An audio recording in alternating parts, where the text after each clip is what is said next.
آج ایپیسوڈ 6 میں ہم ایف آئی آر کے اندراج نہ ہونے کی صورت میں قانونی راستوں اور F I R checklist کو گہرائی سے سمجھیں گے۔ میں ہر چیز قدم بقدم انتہائی آسان طریقے سے سمجھاؤں گا۔ بالکل، اور سچ کہوں تو آج کا یہ ٹاپک بہت ہی زیادہ انٹرسٹنگ اور پریکٹیکل ہونے والا ہے۔ ہاں، دیکھیے، ہم نے اپنی پچھلی اقساط میں یہ تو سمجھ لیا تھا کہ جو قابل دستاندازی یعنی کوگنیزیبل جرائم ہوتے ہیں ان میں پولیس پر ایف آئی آر کاٹنا قانونی طور پر بالکل لازمی ہے۔ ہاں، وہ تو ان کی ڈیوٹی ہے، اس میں تو کوئی شک نہیں۔ بالکل ڈیوٹی ہے، لیکن عملی زندگی کے حقائق تھوڑے مختلف ہوتے ہیں۔ سوال یہ پیدا ہوتا ہے کہ اگر متعلقہ S H O F I R درج کرنے سے صاف انکار کر دے تو ایک عام شہری کیا کرے؟ ظاہر ہے ایک عام انسان تو یہی سمجھے گا کہ شاید بس اب انصاف کے سارے دروازے بند ہو چکے ہیں۔ یہی تو غلط فہمی ہے۔ اس ایپیسوڈ میں ہم ان متبادل قانونی راستوں کا جائزہ لیں گے کہ اگر پولیس اپنا کام نہ کرے تو قانون کی مشینری کو کیسے حرکت میں لایا جاتا ہے۔ زبردست، اور اس کے بعد ہم وہ چیک لسٹ بھی دیکھیں گے نا؟ جی بالکل، ہم یہ بھی دیکھیں گے کہ جب بالآخر ایف آئی آر لکھی جائے تو ایک مکمل اور قانونی طور پر مضبوط ڈرافٹ میں کون سی لازمی شرائط پوری ہونی چاہیے۔ تو پھر شروع کرتے ہیں۔ سب سے پہلے کیا کرنا چاہیے اگر تھانے کا دروازہ بند ملے؟ اب ہم آتے ہیں اس بات پر کہ اگر پولیس ایف آئی آر کاٹنے سے انکار کر دے تو قانون ہمیں کون سے راستے فراہم کرتا ہے۔ مطلب ہمارے پاس کیا کیا آپشنز موجود ہیں؟ تو دیکھیں، پہلا راستہ ہے سیشن جج کا۔ سی آر پی سی کے سیکشن 22A ذیلی دفعہ 6 کے تحت آپ سیدھا سیشن جج کو درخواست دے سکتے ہیں۔ اچھا، سیشن جج کو درخواست؟ لیکن سیشن جج تو عدلیہ کا حصہ ہے، وہ پولیس کو کیسے حکم دے سکتا ہے؟ بہت اچھا سوال ہے۔ اس کی وجہ یہ ہے کہ ہر ضلع کا سیشن جج اپنے عدالتی فرائض کے ساتھ ساتھ ایکس آفیشیو جسٹس آف پیس بھی ہوتا ہے۔ اوہ، تو یہ ان کا ایک انتظامی عہدہ بھی ہوتا ہے۔ بالکل، اگر جج کو لگے کہ واقعی کوئی قابل دستاندازی جرم ہوا ہے تو وہ بطور جسٹس آف پیس متعلقہ ایس ایچ او کو مقدمہ درج کرنے کا باقاعدہ حکم دے سکتا ہے۔ واہ، یہ تو کافی پاورفل بات ہے۔ مطلب پولیس کو بات ماننی ہی پڑے گی؟ ہاں، لیکن یہاں ایک بہت باریک نقطہ ہے۔ سیشن جج پولیس کو یہ ہدایت ہرگز نہیں دے سکتا کہ کون سی قانونی دفعات لگانی ہے یا تفتیش کیسے کرنی ہے۔ مطلب جج صرف یہ کہے گا کہ کیس رجسٹر کرو، باقی کام پولیس کا اپنا ہے۔ 100% درست، کیونکہ اگر جج پہلے دن ہی تفتیش کا زاویہ طے کر لے گا تو اس کی اپنی غیر جانبداری ختم ہو جائے گی۔ اب آتے ہیں دوسرے راستے کی طرف، یعنی پرائیویٹ شکایت۔ پرائیویٹ شکایت یہ کسے کہتے ہیں؟ جسے عام زبان میں استغاثہ کہا جاتا ہے۔ جی ہاں، استغاثہ متعلقہ مجسٹریٹ کے سامنے سیکشن 190A اور سیکشن 200 کے تحت براہ راست نجی شکایت درج کروائی جا سکتی ہے۔ تو اس کا طریقہ کار تھانے کی عام ایف آئی آر سے کتنا مختلف ہے؟ کافی مختلف ہے۔ دیکھیں، مجسٹریٹ اندھا دھن شکایت قبول نہیں کرتا۔ وہ سب سے پہلے شکایت کنندہ کا بیان حلفی یعنی اوتھ پر تحریری بیان ریکارڈ کرتا ہے اور پھر اس پر دستخط دیتا ہے۔ اچھا، حلف اس لیے لیتے ہیں تاکہ کوئی جھوٹا الزام نہ لگا دے؟ بالکل صحیح سمجھیے آپ۔ مجسٹریٹ شکایت اسی صورت قبول کرے گا جب حقائق کی بنیاد پر بظاہر، جسے قانون میں پرائما فیسی کہتے ہیں، کوئی جرم بنتا ہو۔ اور اگر مجسٹریٹ کو لگے کہ واقعی بظاہر جرم ہوا ہے، پھر کیا ہوتا ہے؟ پھر مجسٹریٹ سیکشن 202 سب سیکشن 1 کے تحت یا تو خود ابتدائی انکوائری کرتا ہے یا پولیس کو تفتیش کا حکم دے دیتا ہے۔ تو یہ دو راستے واضح ہو گئے۔ اسے مزید آسان کرنے کے لیے میں ایک ریئل لائف مثال دیتا ہوں۔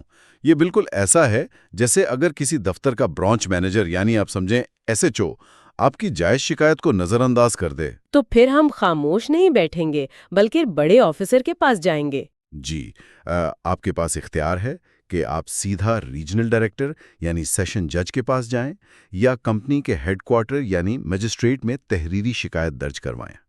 اور وہ ہیڈ کوارٹر پھر مینیجر کو آپ کا مسئلہ قانون کے مطابق حل کرنے کا تحریری حکم جاری کرے گا۔ زبردست تشبیہ دی آپ نے۔ کیا اس کا مطلب یہ ہے کہ جب ہم مجسٹریٹ کے پاس پرائیویٹ شکایت لے کر جاتے ہیں تو ملزم کو بھی وہیں آ کر اپنا دفاع کرنے کا موقع ملتا ہے؟ نہیں، بالکل نہیں۔ یہ بہت بڑی کنفیوژن ہے۔ یہ صرف ایک ابتدائی انکوائری یعنی پریلیمنری انکوائری ہوتی ہے۔ اچھا، یعنی اس مرحلے پر ملزم کا کوئی رول نہیں ہوتا؟ جی، اس مرحلے پر مجسٹریٹ صرف یہ دیکھتا ہے کہ کیا کیس آگے چلانے کے لائق بھی ہے یا نہیں۔ ملزم کا اس کارروائی میں حصہ لینے کا کوئی حق نہیں ہوتا، سوائے اس کے کہ مجسٹریٹ خود اسے طلب کرے۔